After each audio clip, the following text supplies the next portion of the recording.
So, no, I wouldn't say I have a passion for HR.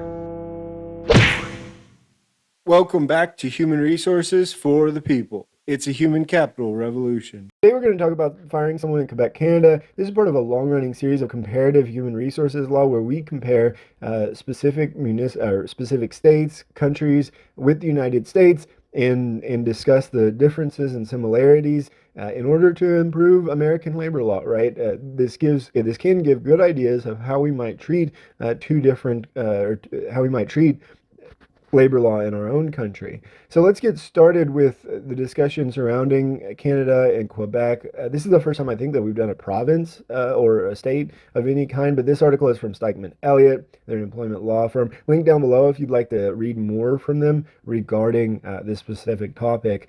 So there are no specific statutory requirements regarding discipline or grievance when someone is terminating, but an employee that has more than 2 years of service can file a complaint for unjust termination. And as a result, employers in Quebec must follow progressive discipline or they will be found guilty of unjust termination. What that looks like is, of course, that the employers go through the process of verbal warning, final written warning, potentially suspension, and then termination. And the intent, right, is to remediate, to fix the employee, to get them level set and then performing excellently. And so there is a chance that, if you're found guilty of unjust termination, that you may be reinstated with full back pay or at least receive some sort of benefit.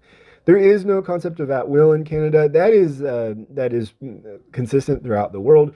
In the United States, 49 of 50 states are at will. The only exception is Montana. If an employer terminates without cause, the employer has to give notice of termination or then pay them ahead of time. And I think that this is really interesting. So if you've worked more than 3 months but less than 1 year, it's 1 week, and then it's 2 weeks if it's a year or more, or 5 years more.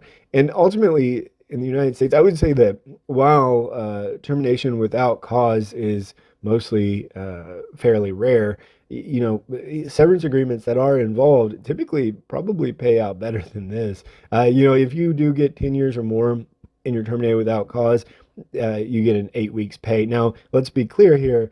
In the United States, they're not governed by law, right? You can terminate without notice without paying anything, but when companies are generally giving more when they're terminating without notice. And the interesting thing I find regarding this is that there's not a minimum notice of termination periods for employees who have been employed for 3 months or less if they're on a fixed term. If they committed a serious fault, so gross misconduct is one that you don't have to pay a service period. And if they have a layoff as a result of a, quote, superior force, which I imagine is mostly like an act of God.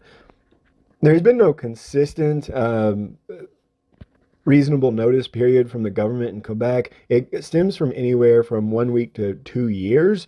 And there was a court decision recently that gave 27 months as a reasonable notice for termination. And that all kind of gets captured in the type of work done, the length of service, age of the employee, level of responsibility, nature of the industry, et cetera, et cetera. When employers fail to give reasonable notice, the damages are pretty intense, right? They're pretty big. They include loss of salary increases, vacation pay, pension benefits, stock option plans, profit sharing, company car, reimbursement of expenses, et cetera, et cetera. And so it can become very costly when you don't give reasonable notice in Quebec. And I think that it's pretty interesting in addition compared to United States law, that the restrictions to all of this are you can't terminate on a prohibited ground. Employees leave for a reason of illness, maternity leave, parental leave, etc. The an employee's right exercised a right under a law, and whether or not the employee filed a workers' comp claim. You can, ultimately in the United States, it's effectively the same, right? Employee exercise a right under a law is effectively retaliation. Workers' comp claim is a little bit different, but absolutely you cannot terminate based on the reason of leave or maternity leave. The final wages in Quebec are technically due on the date of termination, which means the employee must receive their final wages on their last day of work. But the act also permits employers to pay the employee the final pay on the following regular pay date of the pay period in which the termination falls. That rule is varied throughout the United States. Some states have no rules with respect to final paychecks after termination. California is due the day of. Nevada, I believe, was due the day of, but you have 3 days in order to get it done without penalty.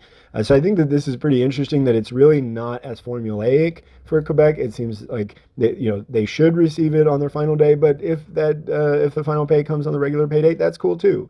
Well, that's interesting. I think it's an interesting review of Quebec itself and the policies that are going on there. Let me know what you think in the comments down below. Like, share, and subscribe, and we'll see you on the next video. Bye, guys.